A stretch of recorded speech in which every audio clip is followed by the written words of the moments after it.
She thought bullying a teenager would make her look powerful asterisk instead. It made her look criminal asterisk when she ripped that necklace off the girl's neck. She didn't realize 3 security cameras were rolling, and when she shoved her asterisk, that's when the cops moved in. It was the kind of Saturday morning that should have been peaceful in our neighborhood, the sort where the breeze carried the smell of fresh cut grass and the sun filtered through the oak trees in golden patches. But the peace in our corner of Willow Creek had been fragile for months because of one person, Karen Wallace, self-appointed queen of the HOA, who believed every inch of this subdivision belonged to her. And that belief had gotten worse ever since she started targeting my niece, Emily, a 16-year-old who had come to stay with us for the summer. Emily was sweet, artistic, and wore her late grandmother's silver locket almost every day. A delicate piece engraved with a tiny lily on one side and our family crest on the other.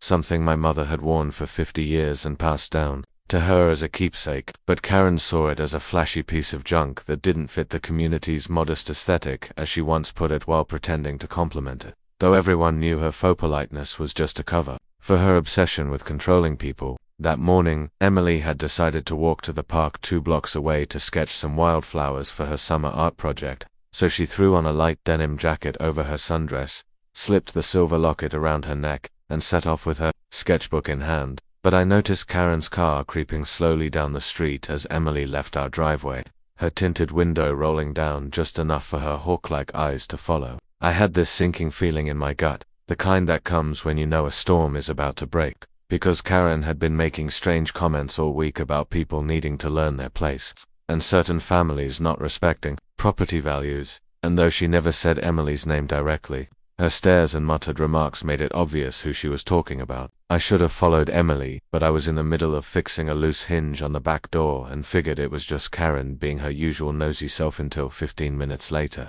when I heard a sharp cry echo from the direction of the park, a sound that froze me mid-step because I knew Emily's voice anywhere. I dropped my tools and ran, heart pounding in my ears, the morning light flickering through the trees as I rounded the corner and saw a small crowd gathering near the park bench by the fountain, where Emily stood with tears streaming down her face, clutching her neck, while Karen, dressed in her immaculate beige cardigan and oversized sunglasses, stood a few feet away, holding the silver locket in her fist like some trophy, her voice raised in that shrill, self-righteous tone she used when she wanted to sound like the hero of the situation. "This doesn't belong to her," Karen was telling a stunned onlooker, "and I have every right to confiscate it under community rules. It's a prohibited item in common spaces." Emily, her voice shaking, said, "It's mine.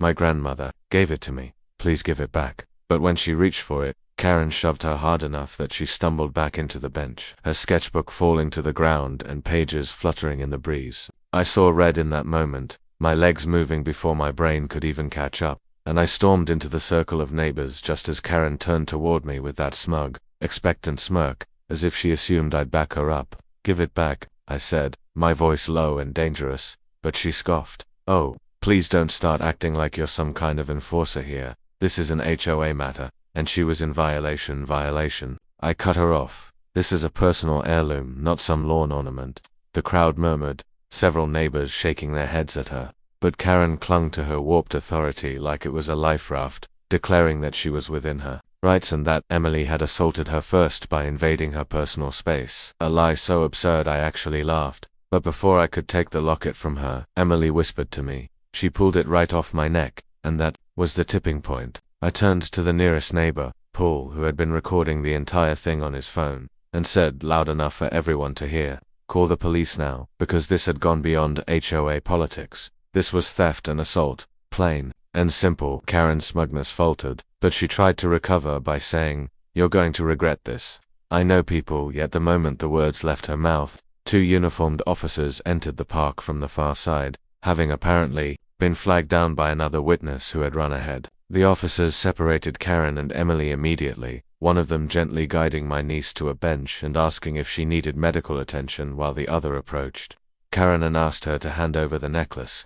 Karen, in true Karen fashion, refused, claiming it was evidence and she would only turn it over to the HOA board, which made the officer's jaw tighten before he informed her that refusing to surrender stolen property to law enforcement was an additional offense. Reluctantly, with a huff and a glare in my direction, she placed the locket in his hand, muttering about ungrateful neighbors and how this will all blow up in your face. But the damage was done. The officer turned to Emily, confirmed it was hers, and handed it back with a kind smile, telling her she was brave for standing up for herself. Karen, meanwhile, was asked to provide her statement, but her tone quickly shifted from defiant to defensive as she realized multiple witnesses had recorded the incident from start to finish, including the moment she yanked the necklace and shoved Emily. When the officer informed her she was under arrest for battery and theft, the color drained from her face, and she sputtered, "You can't arrest me, I'm on the HOA board," as if that was some kind of diplomatic immunity. But the officer